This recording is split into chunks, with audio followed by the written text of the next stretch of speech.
Hey everyone, this is Devin Francis, also known as the Leonard Meltzner. And I'm Germ Face McGee. Not an exaggeration. Thank you for joining us for episode 130 of the Adventures in Odyssey Oddcast. I hope you guys enjoyed the Kathy Buchanan interview we did. Because we really did. We did. Yeah. It took a while to edit. Sorry about the break, but even as I was going through it constantly while editing and doing... It was a long editing process because both of our video feeds and both of our audio feeds were all coming from different sources, and they were all desynced from each other because of just frame rate stuff from different sources, different time zones and countries. You should work for 4Kids. Get all those lip flaps going. Editing it was time consuming, but it turned out really well. So hopefully the reception was good because it's not out yet when this is being filmed. What are we talking about today, Victoria? We are going to be talking about the Odyssey episode of the month. Which is? For September. Guess. Which is Angels in the Horsehair. Horsehair, no article.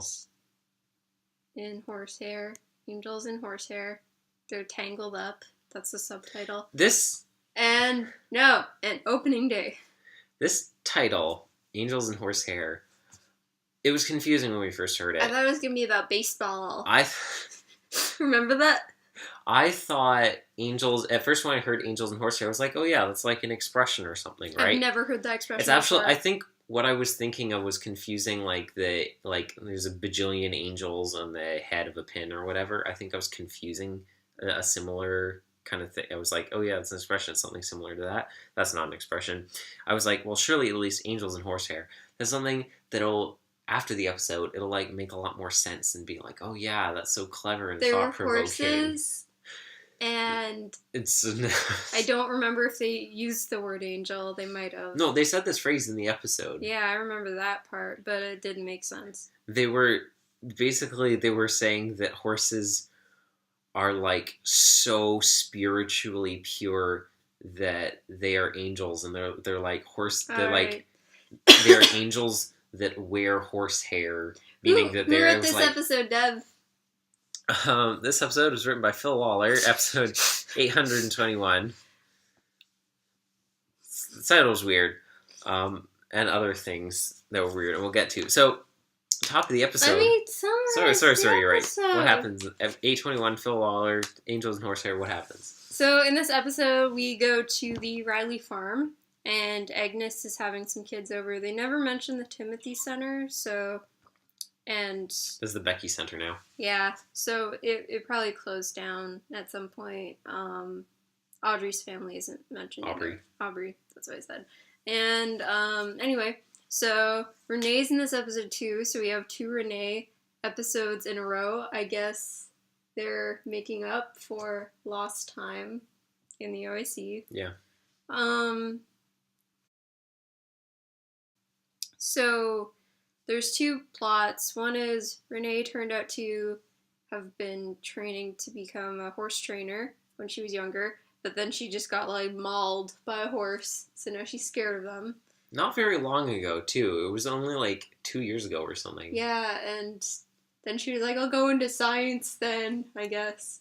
Just strange. Whatever. And... Angels in lab coats. And then we have another plot where, one of the troubled, not Timothy Center kids from not Oswald Heights, is being troubled, and he's, chopping down trees like kids do. You know, those kids. Those little George getting Washington those kids. Axes, cutting down them trees. Them cherry trees. And then Whit just, schools him in every, definition of the word. I don't really have much to say about anyone in this episode except for Whit, because Whit was the best thing about this episode. He just, schools this kid. We'll get to it after. He throws axes at stuff, and he's like Annie Oakley, but with axes and not guns. And then the kid goes and rides a horse, and then Renee rides a horse, and then she gets her arc resolved about being afraid of horses. And then they're like, horses are angels, and we're like, but why is the title that? And then it ends. and the kid also gets stuff resolved. This episode had a lot going on, and also not a lot going on. I feel like, no, it had too much going on. It had a lot going on. What was the best thing in I'm this not episode? sure it was too much. It was just, I don't think, it felt really weird, and I didn't understand how it all really fit together until... I don't think it did either. Until I watched the web documentary, and then I was like, okay, it kind of fits more together in my mind now. I'm like, I feel a little better about it now. What was up with the web? Well, it was basically, they were explaining, like, Crystal Peaks Youth Ranch and what they do and stuff, and, like, how the actual, like, therapeutic stuff works for, like, people to come work with the horses, and they, like, well, I know go animals together are and stuff. therapeutic. And I was like, okay, because I thought it was pretty exaggeratory in the episode about the therapeutic properties of the horses like that. Well, I mean, like, that's why people have, like, animals that... Well, I know, but I'm saying, for one, these are not service horses. These are animals that are being recovered from abuse. And also, service animals don't work like, I spent 10 minutes with this horse, and now my trauma is cured. I had PTSD, and then a dog licked my hand, and now I'm cured for life. Yeah, it's amazing, the stuff that's in dog saliva. Yeah, no, I thought it was, like, really weird and exaggeratory, and then I watched the documentary and heard some of the stories of people, and I was like, okay, this actually does seem like more accurate now. Yeah, but an episode should work without needing It's a true. documentary to go along with it. It's true. But I also feel like maybe it was more on my part for, like, I don't know. I feel, I was going to talk about this at the end. How about now? Okay, Just do it.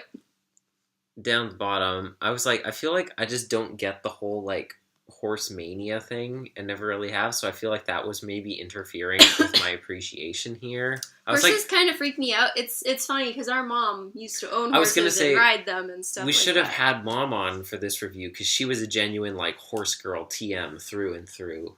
Yeah. As a child. But we didn't. She hasn't even heard this one. So, yeah, she probably would have been more helpful for this review. I was like, I don't know, everyone's talking. I mean, I feel like maybe in some respects it's more of an American thing, or maybe it's just more of like a flatlands thing. I mean, like, there's never really horses around. I was babysitting my cousin. We know several people who own horses in our hometown, but... Yeah, I was babysitting my cousin a couple months ago, and they have, like, horses right outside their house. Oh, yeah, I forgot they have horses. Yeah, I was babysitting Luca, and then there were, like, 2 horses outside, and he was, like, petting them, and I was petting the horse. And it was, like, the first moment I wasn't really scared of a horse before while being around it, and it was actually kind of nice. And then I was just like, well, I don't want this small child by this horse with a big mouth, so I'm gonna go inside now. And see, the thing is, it's not like, oh, I hate horses or anything, or even like, I'm like, oh, I can't empathize whatsoever with people liking an animal that I haven't had enough direct experience with. The thing is, this episode, it almost got kind of, like, creepy about horses, like... and to come back to the title, there was an oddly heavily specific focus in this episode on, like, justifying the role of horses in creation specifically. Maybe they're trying to justify the title because they thought of that first. I don't know how to feel about it. Like, it was almost unnerving the way they kept on, like, almost word for word repeatedly emphasizing how God must have created horses specifically and solely as, like, the pure earthly emissaries of his love. Another person, like, mentions that, and there's like, oh no, they got you too! It's like a zombie apocalypse. I was like, oh, that combined with... Ideals. It was that combined with Whit's horrifying no-scope axe-throwing skills that just, like, deeply unsettled me. I want an AIOO version of The Shining, but instead of, like, directly chopping on the door, it's just Whit throwing axes. It's perfect, because Whit's name is also Johnny. You know, that's not actually the name of... Isn't it? The guy in the... No, okay. It's because... He's just saying it, like, as a euphemism? It's because at the time that was made, there was a TV show on at the time, which was... About a blacksmith. No, it was...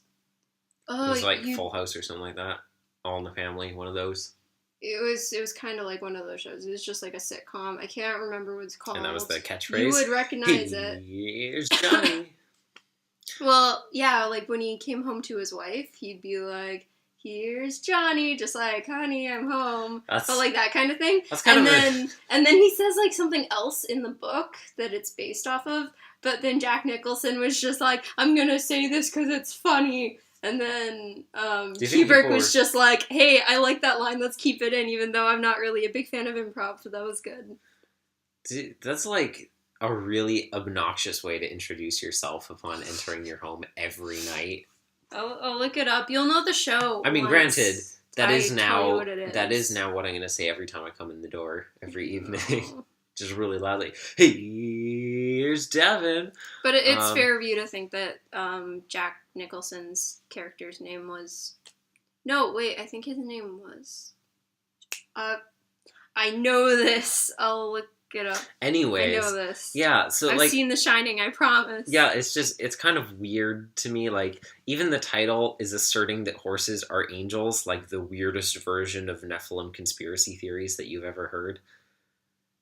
So the first time I was like, okay, it's kind of strange to be like, I feel that when, I think it was Becky the first time, she's like... His name is Jack, which is she's like, I just feel like horses were put on this earth as a message of God's love for us. Like, I'm like, okay, yeah, like all of creation is here as like, you know, manifestation of God's goodness and stuff. But then they could just kind of different people independently keep on saying that until it kind of gets weird about it. And you're kind of like, yeah, okay. You know, maybe that is the best and most accurate way to portray what horse people are like. Where it's like, yeah, you like horses, that's cool. Like, people like other animals. And then after a while around them, you're like, okay, this is getting it's a little over the line of weird intensity.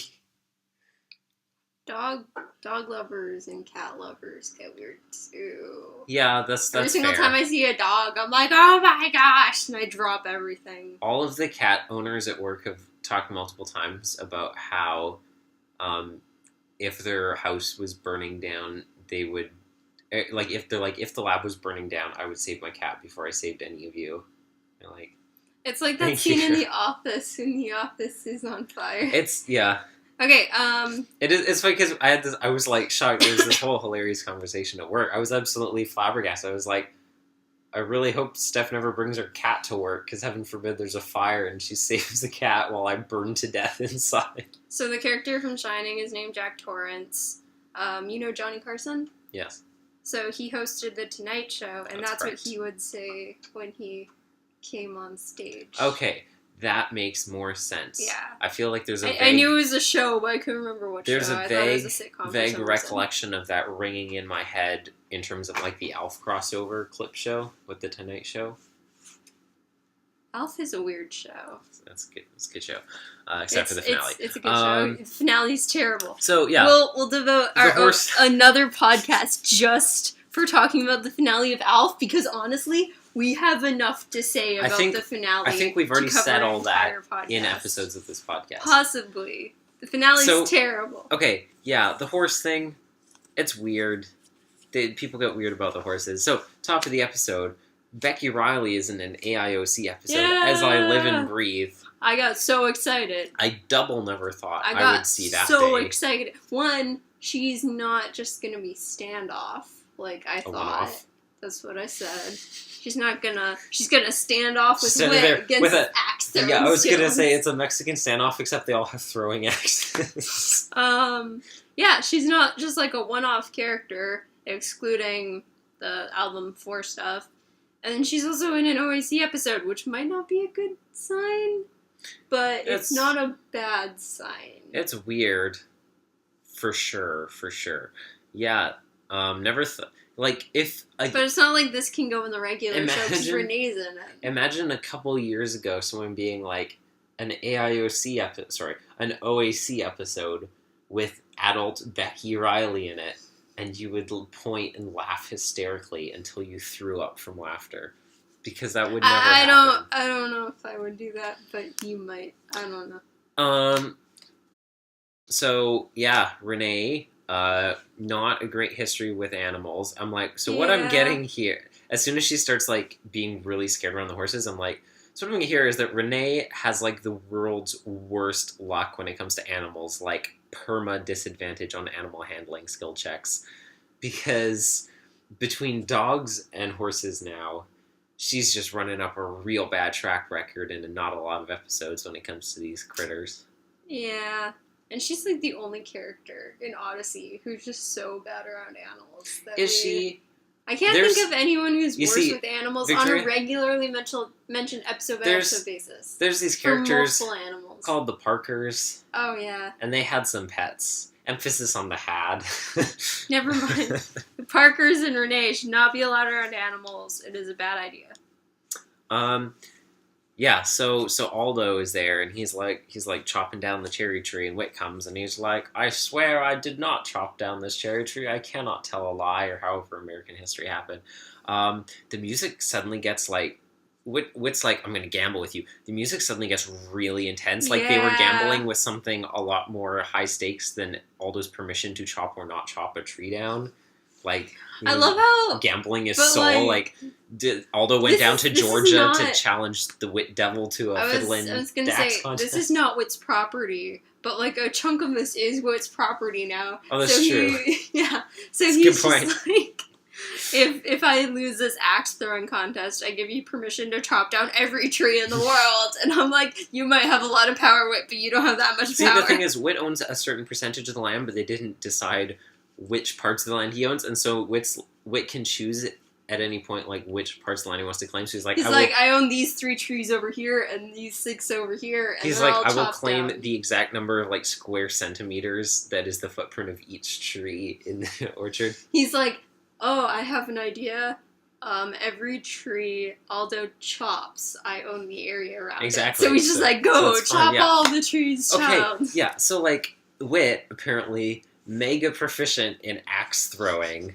Like, are you surprised though? I was surprised, and I don't know why I was. Like, I shouldn't have been. Maybe the literal last skill I would have pegged him for. He no-scoped a bullseye with an axe, and I for one, it was horrifying but really cool. Am terrified to the core of my soul.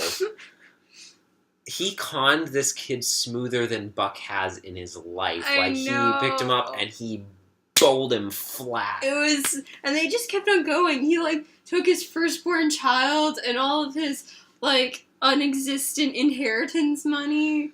And it was like you remember? I felt bad about it.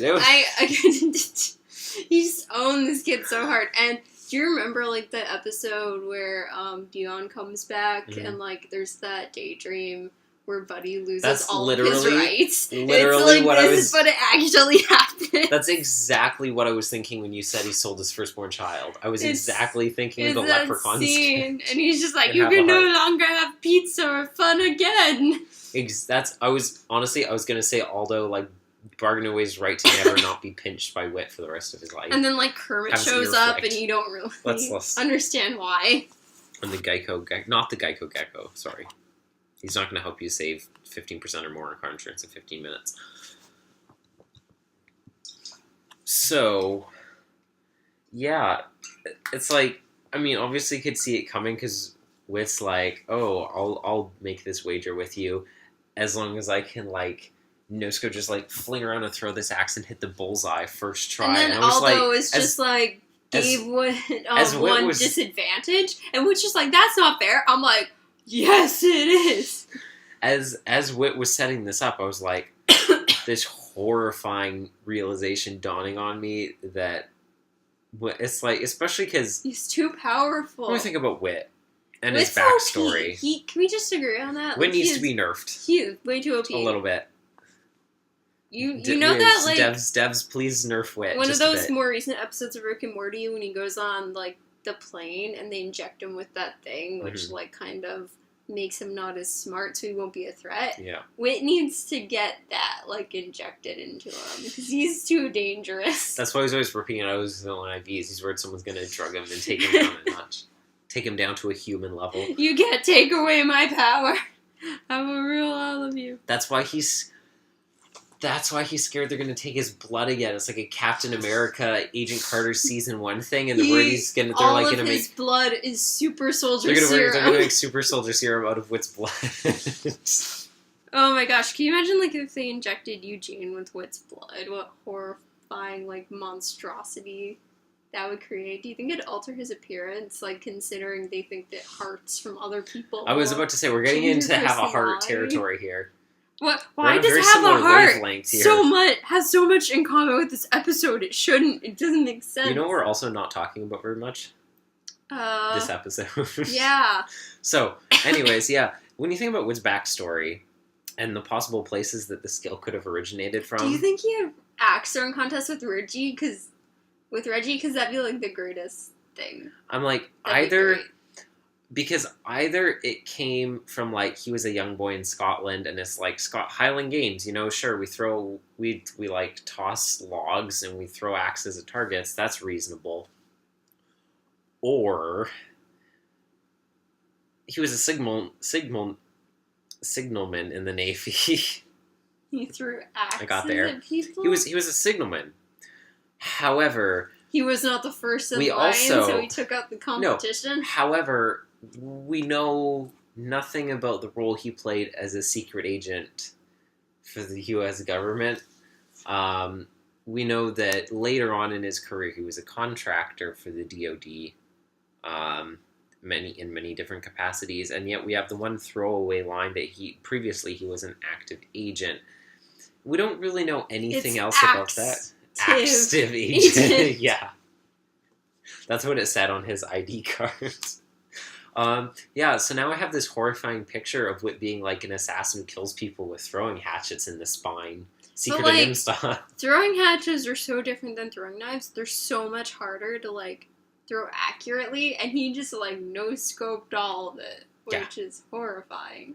So, he the image Ryan of, like... Haywooded it. Yeah. So thinking about the fact that there's a distinct possibility that he's so good at this because Whit used to assassinate people with them, it's kind of scary. John Avery Axe Thrower Whitaker. He actually, the reason he's so good at doing it with the handicap that he was given by Aldo is because he used... What was the handicap thing? What was it? He, like, had to close his eyes or, like, Something turn like around that. or something like that. I can't remember. It's been a while since I listened to the episode. Same. The point is, the reason he was so good at doing like that is because he was actually trained not to throw them at, like, normal still targets, but he would fly a plane, and then he would jump out of the plane, and as he was parachuting down, he had to throw the axes from, like, 20,000 feet. See, I was worried that targets. Aldo would try and throw the axe and, like, you injure ever- a child or something like that. Do you ever- Unfortunately, that didn't happen. Do you ever wonder about exactly how Archduke Franz Ferdinand was assassinated? Whit started World War II. World War I. World War I. Yeah, Whit invaded Poland as well with his axes. I mean, like, he's old enough to do all that stuff. Yeah. He's kind of on the wrong side for that, but Yeah, whatever. So, anyways, we're still at the beginning of the episode here, but there's I not don't that really have much to say about anything other than the axe throwing. So on Becky and Renee's side of things, Becky's like, I have a horse here who might help you, and maybe you can help her too. And I'm like, and there it is, word for word, exactly what I was expecting. The logline of every horse movie ever made. Yeah. I have a horse here who might help you, and maybe you can help her too. Black Stallion. I'm like, that's it. Young Stallion. Right there. Black Beauty. Black Beauty returns. Spirit of the Cimarron. There's also there's also a Spirit TV show, but it's like CGI and it's horrifying. Yeah, I was watching Trolls with my coworkers at the library, and there's a commercial for it right beforehand, and it looks like that 3D CGI Barbie animation kind of thing for it, and I was screaming, and I'm running there around the room, and I was like, they ruined my childhood, and all like my coworkers the old Barbie were like, movies what's or wrong the with new you? Barbie TV show? The new Barbie TV show movies. The movies somehow have worse animation than the TV show, which is impressive. In a bad way. I mean, in the TV show, they're actually physical plastic dolls. Yeah, I know. So they're supposed to be like... Yeah, I know, but the CGI looks good in that and not in the movies. Anyway. So... literally every horse movie I've ever the funny seen thing has about, this plot. about the thing of, like, pairing them together, the other thing that really struck in my mind was Clara, and I was like, I'm pretty sure this isn't going to go this way, but I'd hate to imagine that this is going to be some kind of sad where it's like, oh yeah, I'll set you up so both of you can help each other through your trauma, and then there's going to be some double plot twist backstab going on, and then someone's not going to speak to Whit or Becky for like 20 This years. episode is not that clever. Also, Renee got over a grudge like 2 episodes ago with her aunt, so they're not going to do that again. It's true. Yeah, at first, like I was saying, going through the episode the first time, I felt like there's this really weird emotional dissonance between this like sad abuse story and the horse girl story, because I was like, it's like cutting between Aldo describing terrible physical abuse and like being beaten with chains by his father, and alluding to much worse. He literally said like, and much worse. And certainly Renee was traumatized by her accident. I understand that, but they seemed really odd as A and B plots to fit together. In the end, I guess it was less about like Renee helping Aldo and more about like the horse helping Aldo. And after learning more about like Crystal Peak, it was like, okay, I guess it makes sense. So, and also the chain thing with Aldo, it felt really on the nose when he was like getting defensive about. He's like, I don't need these chains, but I'm just not going to take them off. And then later he's like, yes, also my dad beat me with these exact chains, and then he like left them behind at the end. They're like, I guess he doesn't need them anymore.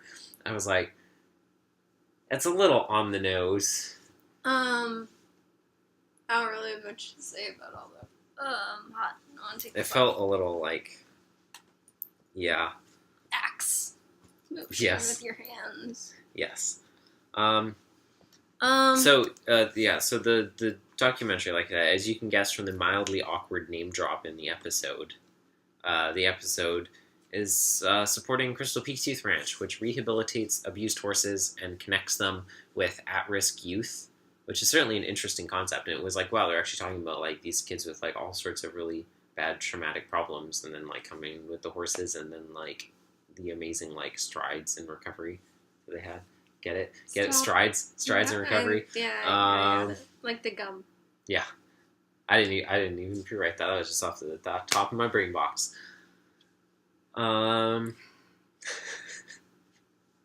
Continue talking. Been listening to too much Adventure Zone. Yep. I would like to point out though, brain box is actually a biological term for a specific part of the skull. Talk about your stuff. Yeah, it was like, wow, these people actually were solidly helped out by like this co-healing relationship of horses and people. And so after learning about it and actually learning about like, because at first I was like, okay, yeah, horses can like help people and pets are great and all, but like Aldo went through some seriously heavy stuff, and obviously they weren't like, he's insta-healed, but they were like, wow, this is like so much better after 20 minutes of montage, instantaneous montage. I didn't like the wrap-up to Renee's arc either. She, like, went on the other horse, and she was just like, we're best friends now in 2 seconds. And I was like, what is this? It felt like there's a little bit of clunky exposition in terms of Renee and Becky talking about, like, the ways that horses signal their stuff. To me, it felt like they didn't have enough time to wrap up the episode. So then they just, like, were like, Renee's better. Yeah, it felt quick, because she was just like, stop! And then all of a sudden she's like, oh, he's nuzzling me, the broken horse. I yelled at him, and now he's happy. And that's how abuse situations are worked out. You find someone new to yell at you, and now you're best friends forever. I was kind of like, and then also, like I said, yeah, she and Becky at the beginning were all just talking to each other like, oh, I'm petting him, and this signals, and this means this in horse, and then, oh, he did this to me, and that means that he's, like, trusting me now. I'm like, why are you explaining this to Becky? Both of you have spent your entire lives around horses. You don't need to explain, like, this is an awkward way to get exposition across to us, because there's no reason for you two to be telling each other this. So that kind of irked me a little bit, but I understand that they wanted to throw it out there. It was kind of a difficult situation to get out there, because if they put it in there with Aldo, that would make sense, but then you'd have to, like, delay it to the end of the episode. Can I just say, I really want a Renee episode where she's not the one being taught the lesson. Because every Crash single... course. No, that doesn't... She doesn't do anything. She escapes, and they get her back. We already talked about this. With a comically large net. But like a butterfly net. Yeah. But I want, because like pre-Christian Eugene and Connie episodes, there were like lots of episodes because they're main characters and they're in lots of episodes. So maybe you can't do this with Renee, but like because their arcs span so long, you get episodes where they're being taught lessons, but you also get lessons where they're helping like teach them to people, even though they're not Christians yet, because there can be lessons that aren't strictly Christian lessons that are just lessons in general that people can teach other people. I mean, and there are plenty also, of I want those episodes on the where show. she shows up and she's just like a side character and not that much focus is on her, just to make it prove like she's not a plot device. Because it feels like she's just like a really nice lamp just in the corner, and then they're like, hey, we gotta teach this lamp a lesson, so they say a lesson at the lamp, and the lamp's like, I shine brighter now. If you're referring to... I think we should let the lamp be a decoration sometimes, guys, not always draw the focus to the lamp. Why it's are a you bad analogy. making this... But I assume this started out as like a reference to the sexy lamp yeah, thing, I don't know where it... except it's the exact opposite, Yeah, is what you're saying. pretty much. You're like, she's too useful and utilitarian. Let her just be you literally said, let her be a decoration. Yeah, I know. I told you my analogy fell apart. What I'm trying to say, because that was the worst analogy I've ever given in my life, which is saying something, is that I feel like it would do a lot for her character if she wasn't the main focus in every single episode she's in. I think that the closest they've gotten to that is in the Boat People episodes, where she was kind of more like there and helping the lesson along, but not the one who was teaching and not the one who was being taught. Mm-hmm. And she like helped Whit go through some stuff. Yeah.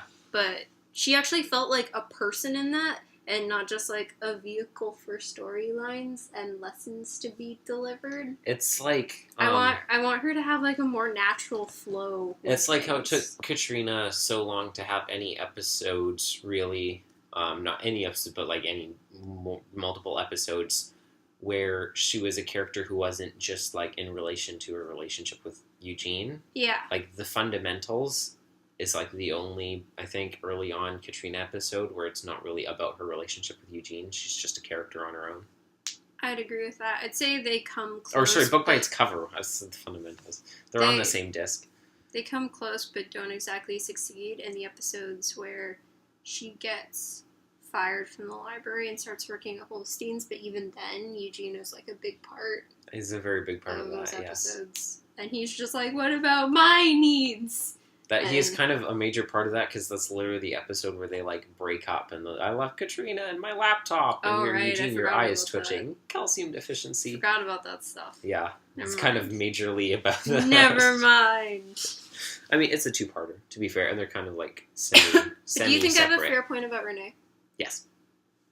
I do agree with you. Thank you. Because it's nice to have it's like, I understand when characters have an arc around their development in the early episodes, but you don't want every single episode with them to be a part of that arc. I want there to be enough Buck episodes that not every single one has to be like this big story development thing. I just want Buck to be there just to be a person for other people's experiences. And exactly, just be there. Like a nice lamp. Not a sexy lamp, a nice lamp.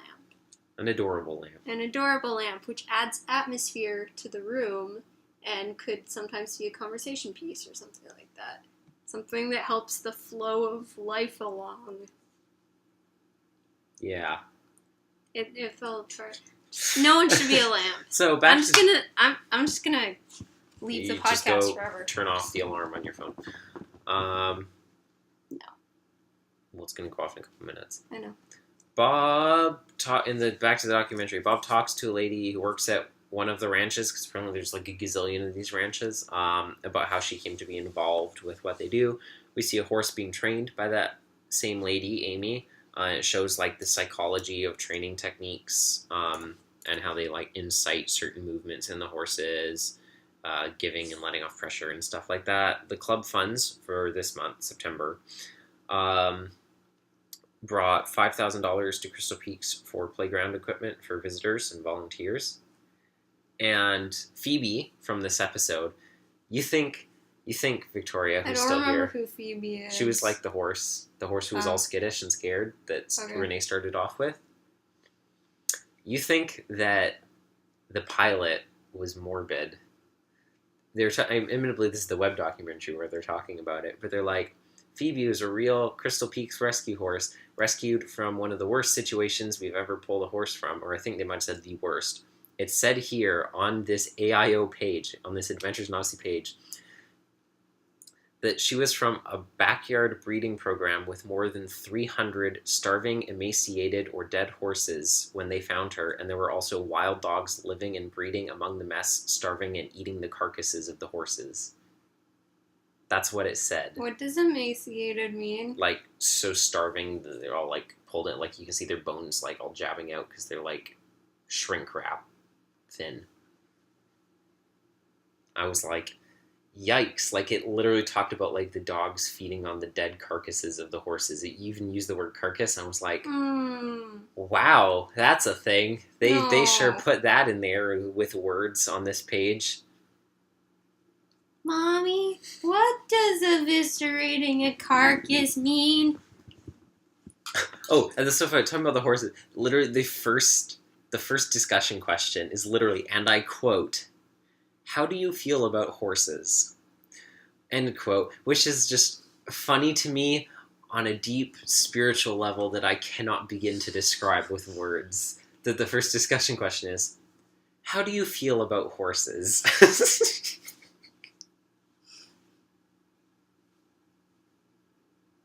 What a great discussion question, Victoria. There are just certain questions which are great.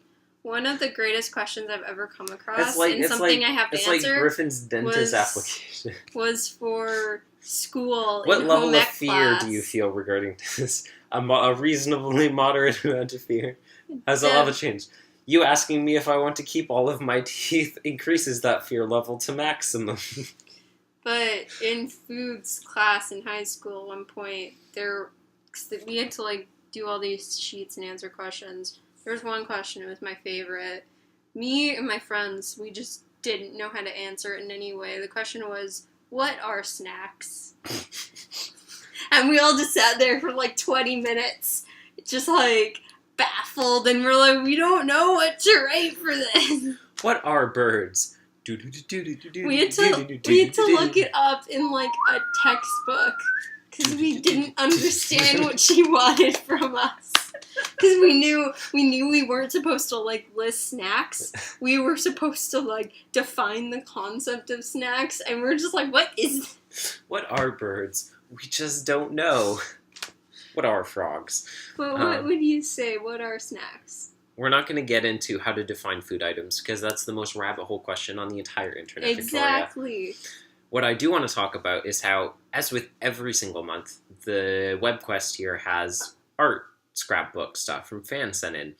And this one actually had a really neat piece of art in the scrapbook that I'm going to throw up on screen here, and you can see it here too, Victoria. Yeah. It is...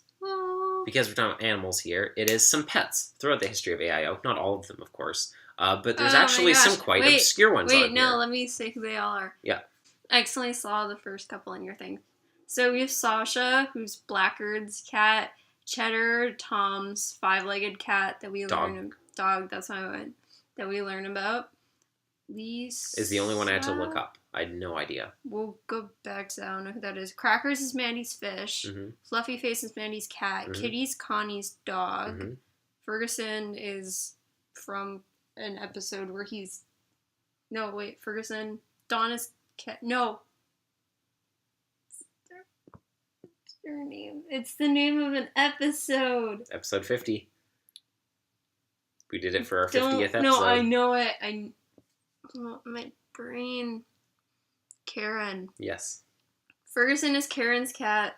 Normal's Donna's dog. Boswell is from Oswald that ends with Boswell. Oswald with Boswell. Yeah. Rolf is the invisible dog. There's the outline of him. See? Yeah. Bingo is Trent's dog. Kerplunk is Connie, and what's-her-face's fish. Mm-hmm. Leslie. Lindsay, sorry. How do you pronounce that again? Cogito. Cogito is Renee's dog. Wait, is that like the Mulligans or something? No, Lisa Mulligan is a blind girl, not a large black dog. They have lots of animals. They do. No, it's from the OAC first season, The Perfect Gift, the Operation Christmas Child episode. There was the janitor from the church who died, and all the money was in the doghouse, and they donated the dog Lisa to the halfway house in Odenton or whatever. I supposed to know. Was it in Odenton? I hope not. If so, it's destroyed now, which is sad. Well, anyway, that's a really good picture. I think it was in Odenton. This is my first time seeing it. It was good. It was pretty cool. There's been a lot of really good AIO art lately in the fandom that I've seen. Yeah, there have been a couple artists on Tumblr lately who have been pumping out some quality art. Continue talking. Yeah, I was really impressed with that picture because most of the Lots animals, of those are obscure. Most of the animals in that picture only appear in a single episode, so it was it's props. Or die right after Bingo appearing, and Ralph, or they're only mentioned in retrospect. Yeah, I mean Kitty was just mentioned, but this art would have obviously been made beforehand. It was foreshadowing. They were like, oh, hey, Kitty, look at that. Some kid sent this in. We should mention Kitty in Crash Course. Kathy, you sneaky beaky you. I know you're watching this. Apparently. Yeah, so that's Angels and Horsehair. Took a little bit longer to talk about than I thought it would. Same. As always, because we got down a rabbit hole called Whit is a terrifying assassin from an RPG, who's proficient in axe throwing these days, unless you are personal assistant working for Rooster Teeth. So, okay, let's final thoughts. You go first. All right, this episode. Okay, Renee's storyline, indeed, it felt like it had kind of a weird end to it. It's okay, she's kind of working her way up in terms of horses she's looking after. And then she just, Gandalf's the crazy, no one can break this horse. He needs a special kind of horse girl, TM, to tame him, and no one else can break him. He comes and Renee is just stop in the name of love, and then they're instantly best friends. It felt kind of Forced. odd for it. Forced. Even after hearing about Crystal Peaks, it still felt that it was weird that both of the characters in here have all this trauma that was almost instantly resolved by equine contact. So I don't know. I mean, I think, and yeah, I said, lots of people find MLP to be pretty soothing. I feel hypnotic even. Did you saw that? I sent that to you. That was weird. No, wait, you posted that and I resent it back to you, and I was like, what is okay, yeah, that? that's what I thought, yeah. Aldo's storyline, see, the thing that got me about it is, I felt like it was mitigated a little bit by the documentary and learning, okay, there really is, stuff that's this heavy that's dealt with their horse therapy stuff, but it just felt to me like it was making light of Aldo's situation, it was almost flippant about it by giving him such a terrible thing and acting like it could be resolved, or at least being helped that quickly, that easily. I felt like it shouldn't have been treated on par with Renee's issues. Mm-hmm. Because one of these things is not like the other. Yeah, and like I said, I don't want to make light of Renee's situation because she did experience a trauma, and I don't want to be wow, your trauma's not as bad as his trauma. But it just felt weird. It felt like the two plot lines weren't balanced in terms of what they were talking about, and so it just felt like there's this really weird this weird balance, this weird unbalance to the episode. In terms of like I said, it was emotionally dissonant. I think you already said this, but throughout the entire episode, I was just wondering how everything was going to connect because it didn't feel like it. Yes, could. I was like, where is this going? I mean, on one hand, it's good to be kept on your toes, On the other hand, if something On your doesn't hooves. have, Kept on like... your hooves. If something doesn't really have, like, a line where you can, in a way, understand where it's going... Like, there's a difference between unpredictability and uncomprehensionability. That's not a word. Incomprehensibility. Yeah. Incomprehensibility. Yeah, I agree with that. And then, like I was about to transition, the like, oh, it seems like it's kind of making light by saying like, oh wow, all of this horrific stuff can just be solved so quickly by horse contact, kind of lends into just the weird, unsettling tone about horses that's pervasive throughout this episode, where they act like horses were like, for God so loved the world that he sent a whole bunch of horses to save us. Like, that's like the tone I felt about horses from this episode. Like, they're like the pinnacles of creation above everything else. And I was like... You know that part from Shark Tale where they have, like, the chart where it's just like, yeah. you, this guy, the dirt, the worms under the dirt, and then you at the very bottom. And it's just like, horses, at the top. us. No, above us is Whit with axes, and then... Yeah, that's dirt. what it felt like. It was weird. Riley from the episode and his friendship with Jay. Yeah, that's up there. Bring him back. Bring him back, you cowards. Bring back Or Riley. Dulcimer playing Weeb. Love him. Oh, I miss him so much. My boy! What are you going to give this episode, Victoria? Boy. I don't... See, I don't think I'd say I hated it. I wouldn't go 3.3. But I did not like it. 3.3. And it didn't make sense to me. Out of 5. 66%. And I've only listened to it once, and I didn't really want to listen to it again, so I didn't. I don't know, like, 1.5 was really... The one goes to Whit throwing axes. 'Cause that was pretty awesome. And then some stuff cool about Aldo for the 0.5, and also Becky showing up. Yeah, that's true. That's fair. So, yeah. Yeah, that's Angels and Horsehair. And now, on this... And the title was bad. On this not Timothy Center kick-in theme, time to talk about some more horses. Hold your horses, it's time for opening day. After this break. Yeah, after this break, let's all go to the lobby. Let's all go. So, opening day, episode 418, written by Jim Ware. It's funny, this Victoria. This should have been our opening episode. Is that what you're going to say? No, I was going to say it's funny when I opened the sticky note, my brain was went, man, Jim Ware, that's crazy. When was the last time we had an episode written by him? It's been forever. And I was like, oh wait, this is an old episode. That's why. What episodes has he written? He wrote some episodes back in that era. Not a ton. I don't recognize his name. He didn't write a ton. So, like, he would have been one of the new writers. Yeah. And then he probably left quick.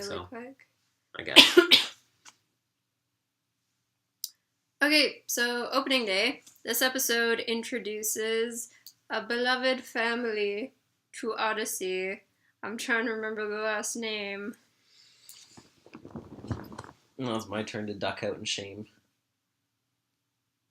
I know all their individual names, but I can't remember. Starts with an S. H. Aubrey.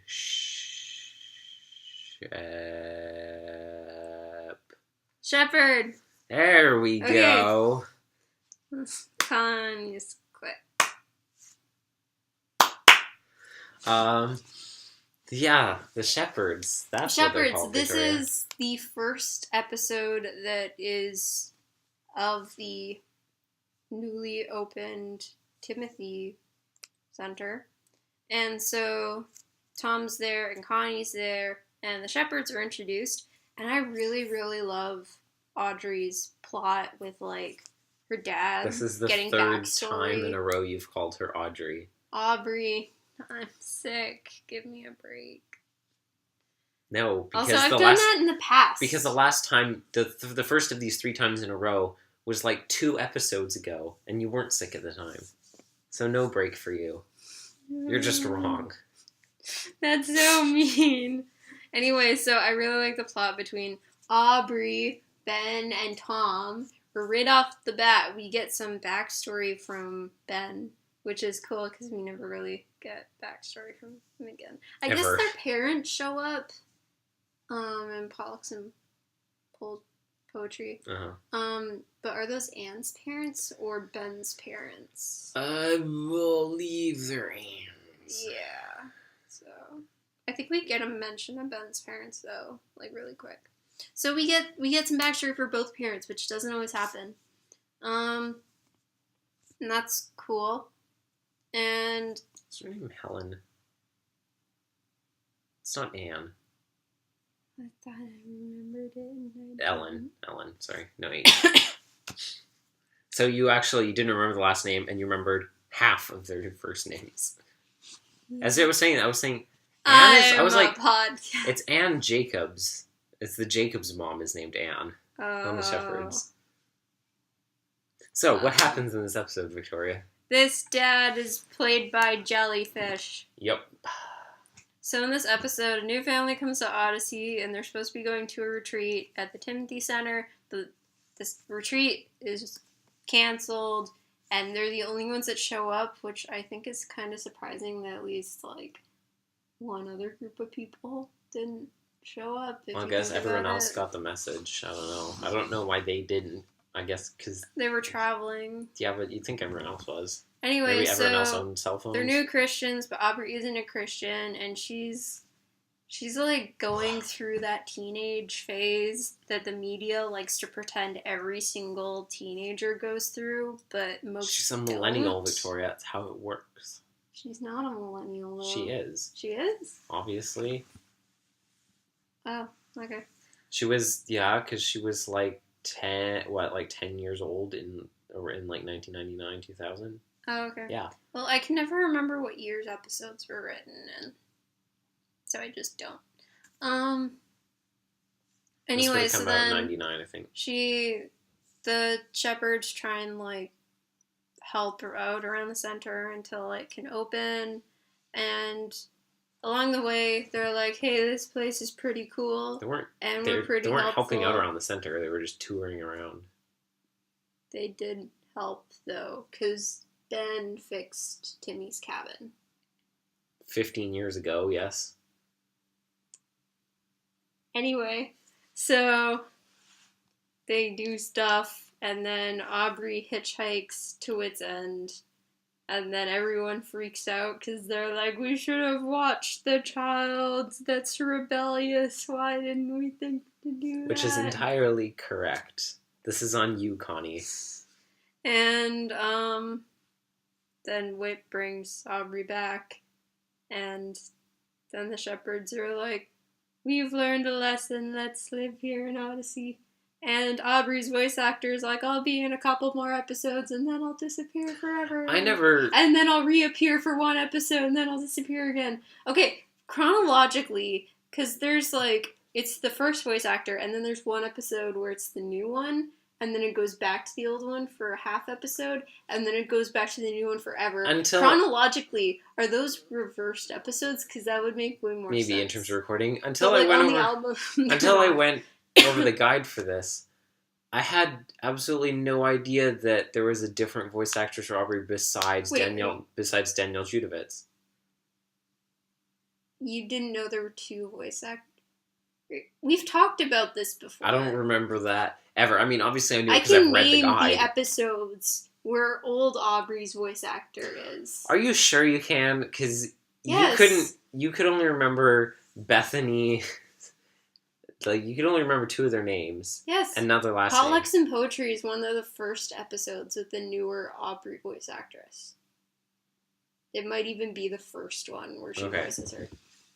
But, like, episodes like she's not in Chain Reaction, the painting one, that's the old one. And the one where she befriends Lisa which is called? I can't remember. Blind Girl's Bluff. Yeah, is the old voice actress. Blackgaard's Revenge is the old one, which I really don't know how you didn't notice that. I just thought she was aging. No, they sound nothing alike. I've always said, because remember when we first started this podcast, I was like, maybe we should talk about an episode like characters who have had multiple voice actors and then talk about which ones we prefer and why. And I said, like, for example, I like the older Aubrey voice actress more. I don't ever even remember you suggesting that episode. I remember we were standing in the driveway when we talked about it. Cool. So, this episode, how does it end, Victoria? I already said. All right. You weren't listening. No. There's a lot of not paying attention to memory going on here. So, opening day, beginning of the Timothy Center. I'll set up now. Victoria's thing is done. Aubrey is the original edgy teen in Odyssey TM. Is she? Isn't Connie really? Very, very, very short time. I guess she is. But Aubrey was always edgier. I guess they get more edgy as time goes on. Soon they're just going to have one that's a box. Anyway. Wouldn't it be like a knife? It'd be Whit's throwing axe. And, her middle name is Andromeda, which we've talked about before. And it was not done on purpose, which the writers have said. Yeah. So I'm just going to throw that out there. Opening day, yeah. Interestingly, I would probably consider this episode to be one of the two stories that is a necessary prequel to the Novacom saga, the other being Malachi's message. Since this, starts off the Timothy Center and introduces the Shepherds, all of which is very integral to, the kind of the original main storyline of the Novacom saga, especially, the first episode, Opportunity Knocks. This is also the first episode we've reviewed from album 33. Fun fact. There's a huge gap from, I think it was 35 to 43, where we haven't reviewed, no, it was 37 to 43, because we did the triangle. We haven't reviewed in a single episode through that entire span. 37 and 8's excusable, because Novacom. I was going to correct a mistake. I made the episode where it's Lisa and Aubrey trying to get to the painting to see what it is. That was the older... the treasure room, sorry. Yeah. That was the older Aubrey, because it always weirded me out that, in the 2 episodes she interacted with Lisa and was friends with her, one was new Aubrey and one was old Aubrey, and I was just like, how is Lisa sure that's the same person? I'm not even. So that's why one of them knew Jared and the other one didn't. Yeah. That don't make sense. It's like the Avril Lavigne theory. Aubrey was killed and replaced by a body double who knew Jared. Yeah, Aubrey is so young in this. It's crazy. Hey, guess what? It turns out now, in retrospect, that when I made this note, it's because I didn't know it was a different voice actress. Yeah, I can tell. I love how at the beginning they're talking about hitchhiking around the country, which was actually a note for Ben, which I was in Tom's lore video when we did that. Ben's like, yeah, Aubrey, don't hitchhike around the country. It's dangerous to do it now. It's like, yeah, Ben, it's always been dangerous. Tom comments on that. Yeah, I know he does. He's just like, you're that idiot kid. Yeah, I know. He's like, you can't do it. It's not safe anymore. I'm like, Ben, it has never been safe. You're very fortunate to be alive. I really like that line in Parker Family is that the first Parker Vacation? Parker Family Vacation or whatever. Barkley Family Vacation? I'm so tired, Devin. I was like, what are you talking about? I'm running on so few hours of sleep. I can't talk. Yeah, maybe we should go sleep at night. I know. Anyway, I really have always liked that line where the guy who, whoever his name was, Dave Madden's character, is like, it's dangerous to hitchhike. You know, all the people, crazy people that pick you up. Gonna and then put you in Ziploc bags in their freezer. No, they say it's dangerous to pick people up, and then he's like, it's dangerous to hitchhike, and I always like that. They're both right. I've never picked up a hitchhiker because I'm not physically strong, and I get intimidated talking to people I know very closely just by asking them what time it is and stuff like that. So, I can't talk to strangers at all. And also, I don't know where anything is driving-wise, so I would just get them super lost, and then I'd feel bad. It's interesting, especially because Victoria just brought this up, to listen to Connie, and to listen to this, like, right now in the show, to Connie talking about her relating her early experiences in Odyssey to Aubrey's experiences, and, like, how Connie's stuff paralleled Aubrey's, especially thinking now about how that compares to things with Jules. I brought it up because I saw your note and looked ahead. No, well, there you go then. Even though you were like, Aubrey was the original, and I just not saw Connie. the word. I just saw the word Jules. Okay. And so I was just like, oh. Yeah, especially after we talked about the parallels between Under the Influence and Friend or Foe. Yeah.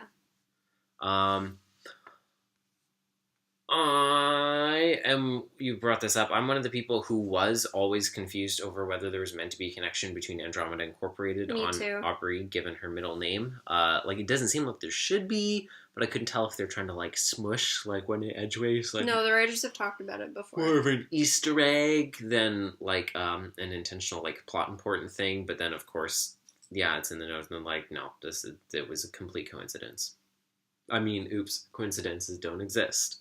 It was an act of God. Yes. It was an act of divine intervention on the history of the world. I love the irony that Aubrey's like, I need to escape from all this church stuff, all these crowding adults. That's actually what her voice actress sounds like. That's why I like the other one more. She's like, I need to escape from all this church stuff, all these crowding adults telling me what to do. I need to be free. And then she immediately gets picked up by John Avery Whittaker. Axe thrower extraordinaire. The greatest irony. She's also like, I'm totally mature and wise and old enough to safely hitchhike. And then immediately she's like, sure, Mr. Old Man, I don't know. I'll get in your car and drive away with you and tell you my name and age. And yes, I'd love to come to your shop and take food that you give me. No stranger danger here. And I'm like...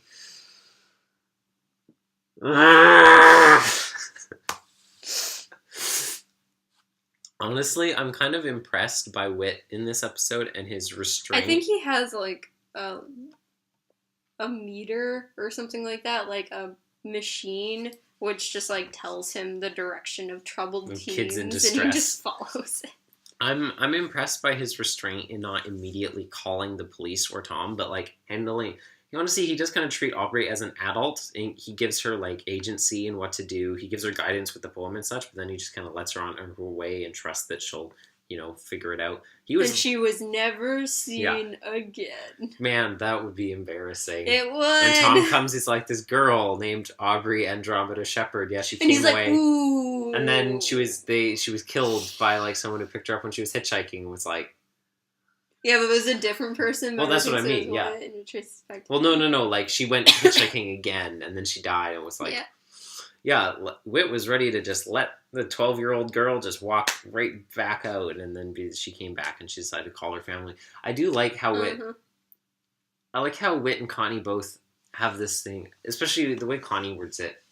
She's like, you seem like the kind of girl who likes, like, music and poetry and, like, art and stuff, and I was like, how did you know? And I'm like, because she can look at you. It's like astrological, or it's like horoscopes, where it's just like, you have 2 legs and an ear, at least 1 ear, and then everyone's just like, oh my gosh, see my future. It's like, when it comes to, like, 12-year-old girls, I feel like for the most part, you could pick up from their aesthetic pretty easily whether or not they're, like, a poetry and art and music kind of person. And so I love how Aubrey asks, like, how did you read me, mystical tarot reader? And Connie's like... Aubrey's like, you just seem like that kind of person to me. I don't... Like, it doesn't get me how Aubrey acts shocked by it. It gets me how Connie acts like she's, like, this deep... empathetic person reader, seer of mind to figure this out. I'm like, come on, Connie. I'm in Greek mythology class right now, and we were talking about Apollo and, like, the oracles at Delphi. And they were talking about, like, how when they gave oracles to, like, gods or warriors, they would purposely make it the most vague thing on earth, so they wouldn't get beat up or killed if it didn't, like, line up, or so they could, like, defend themselves, where it's just like, hey, we We kind of alluded to that, sort of, so you can't decapitate us. Nostradamus? Someone okay. we know. One of my all-time favorite Tom lines in Tom history, in the history of this entire show, the funniest lines of my entire life, is when Tom is praying and then the phone rings and he exasperately says, "Oh, it's worse than when I'm in the bath. Hang on, Lord." And then he goes and answers the phone. And both parts of the sentence are individually hilarious. The phone, like praying, the phone rings. He's like, "Oh, it's worse." He's just like a 60-year-old woman just throwing his hands in the air. Is like, "Oh, it's worse than when I'm in the bath. Hang on, Lord." Go answer the phone. It's just really funny to me coming from Tom. Tom is a sassy wine mom in this moment. It has like, for one thing, it's just, I don't know, the bathing thing for one, and also just like the general irreverent tone of it combined with like Tom's super old-fashioned sensibilities. It's just so funny and adorable to me. Yeah. I have zero idea how Tom had the budget, which I guess he kind of didn't, and that's kind of the whole thing with the Timothy Center, to support a family of 4 to hire on his employees like on day one. Yeah, I've never understood. On top of Connie. It's like, he's not just like, I'm hiring you, he's like, full living expenses. You are living here, we're furnishing to the point of living, and I'm paying both of you full-time living expenses for everything and all of that. Where'd the money for this come from? And then I was like, oh yeah, I guess it didn't. And that's why he was constantly having financial troubles and the center was constantly on risk of going under. That makes sense. This mystery is history, guys. He was only like paying I mean, it wasn't a lot of money. Like Ben and Ellen, and it wasn't a lot of money. I know. Mainly because he was letting them live there for free. Yeah. But still, it's kind of, Also, he's probably like partially funded by the town. It's a private business. That was a very emphasized thing in Malachi's message. Excuse me. That's why Margaret. I don't know then. That's why Margaret couldn't like make any influence about like the faith stuff about it. It always just, it strikes me as a very snap decision Tom makes for something that's a very serious. He's like, I want you. It's not just like, I'm going to hire you. It's like, I want you all to come and live on my property. And he's literally like, hey Ben, you're good with tools, and Ellen, you're a great cook. Come live with me. It's not like these are 4 stray puppies you found, Tom. You can't do that. They only have 4 legs apiece. And then on the conversely, the shepherds are like, yeah, sure, we'll give up our whole lives and our jobs and move to a new center on 22nd Odyssey in a different town. And Aubrey's the only person just like, wait a minute. She's the only sensible person in this. Like, they accepted immediately. I'm like, y'all have a house and jobs and friends. You live in a different town. And then it's like a really big thing that for a long time they don't have friends or anything like that once they live in Odyssey. Yeah, they made this decision like on a dime. Both of them, like Tom and the shepherds. And I'm like, is this how people live their lives? Like, I've been doing it wrong. Have you never heard of anxiety, people? What are you doing?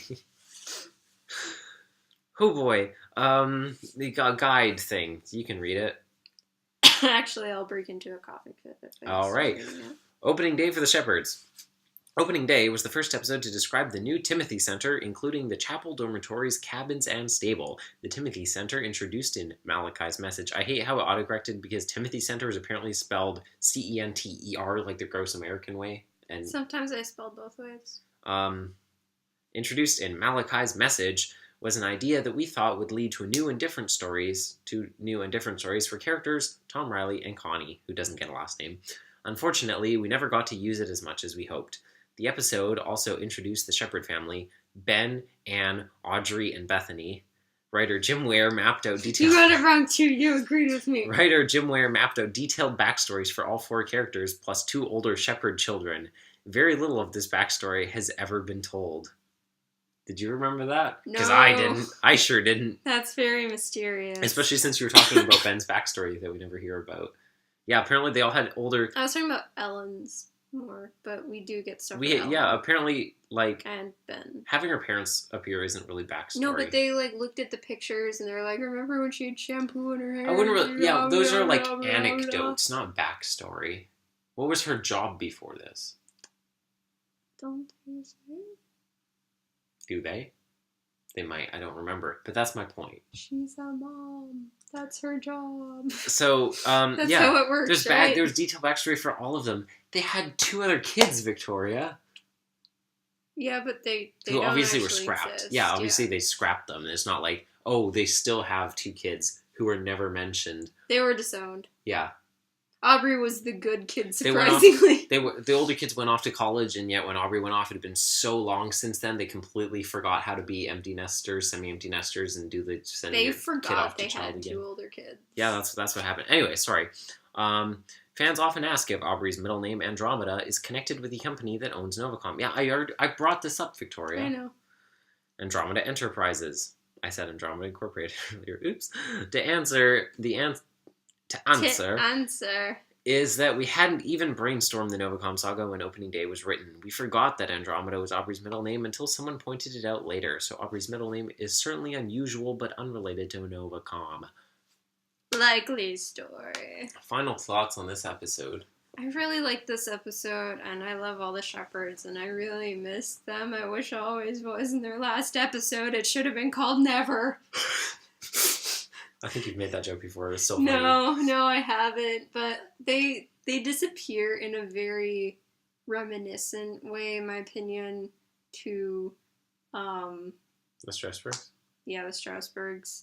Because it's just like so many adventures to come, and then they're never heard from again. I guess they went hitchhiking, and it didn't end up well. Yeah.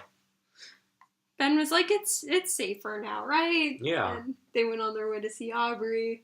Little did they know. It's like those serendipity things where, like, the person goes on the plane to see the family, but the family goes on the plane to see the person. And they meet all got stabbed. And they all hitchhiked, though, and it didn't end up well. Bethany escaped. She's now, like... She's like Anastasia. I was gonna say she, like, has a V for Vendetta mask, though, and she's, like, trying to fight the world, but that works, too.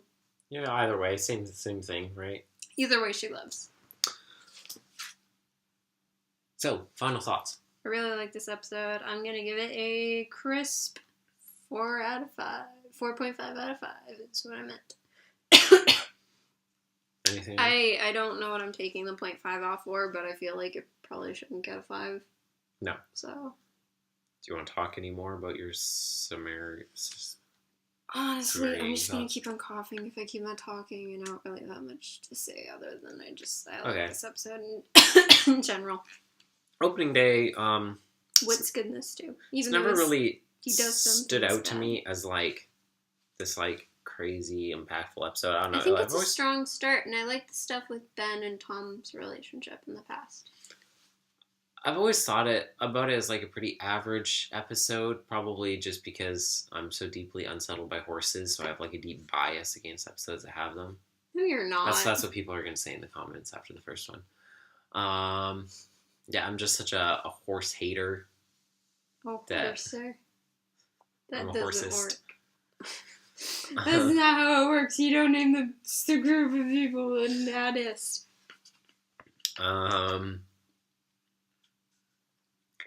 Yeah, it's... The shepherds are solid characters. The kids are, like, super crazy young in this episode. It's, like, wild. Like, both Bethany and Aubrey, Aubrey's voice sounds so young, Devin. Not just the voices, but also the demeanor, the personality. It's amazing to think about, like, how much she aged up in a short time. Not Mandy levels, but, you know. We can't all age 5 years in one or whatever it was. Mandy's very talented. Yeah, it's true. Opening day, you know, it served a purpose, but I feel like there's not a lot of extra fanfare in there. There's not a bunch of like, ooh, there's a bunch of like something really clever they did in there, or like some really super funny lines they snuck in. It's like, it's very serviceable, utilitarian as an episode. It gets its theme across and it serves its purpose in the plot. but I feel like there's not really much fanfare on top of that. It's pretty bare bones, I think. I always really like this episode. I just don't have a lot to say about it. I think the reason I like it so much is because I really like these characters. I always think it's cool and... Well, I love the characters, and I think they have so many good episodes. introduced. I just think they're not super great in this episode. I think they're just pretty mediocre in this episode. But this isn't the worst episode. No. I just really loved the ending thing with Tom and Ben. I'm going to give it a 3 out of 5. You're making me feel like I should lower my score. Well, no, you like it more than I do. Nothing wrong with that. Nothing wrong with that. So, that is that, I guess. What do we do next time?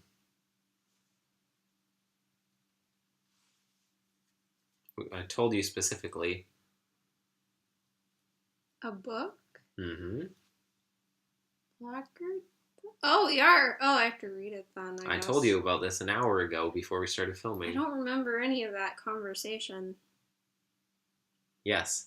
The second Blackgaard book, we are finally going to be able to get to that now that we're done with Album 63 and all those reviews and stuff, and the interview is out. Now we can finally talk about the Blackgaard book, which has been out for ages on the OAC. It's ages gone on the OAC, although fun fact, that link is actually still active. You can still go to like Flipsnack or whatever if you have that link, and the book is still up on there. Which it might get taken down now. No spoilers. Yeah, please. I haven't been spoiled at all for the second book. I don't want any spoilers. Now Kathy's gonna go and tell Phil, and they're gonna take it down. But What have you done? Go purchase it in stores. That's even better. I think it just came out, the hard copy. Nice. So yeah, that's what we're doing next time. We should stop this because we've been talking way longer than we should have about these episodes. TBQH. So until next time, when we talk about the second Blackgaard book, which is sure to be riveting if the first book was any indication, because that was like jaw-dropping. Until then, thank you for joining us on our side of the YouTube. I've been Devin Francis, also known as... And it took me a really long time to figure out what that acronym stood for. You have some trouble with acronyms sometimes on the internet, don't you? When I read Illuminate, you know what I'm doing? You know what I'm doing towards you? SMH. I don't... Goodbye. When I read Illuminate, it was a nightmare. I'd have Google open at all times.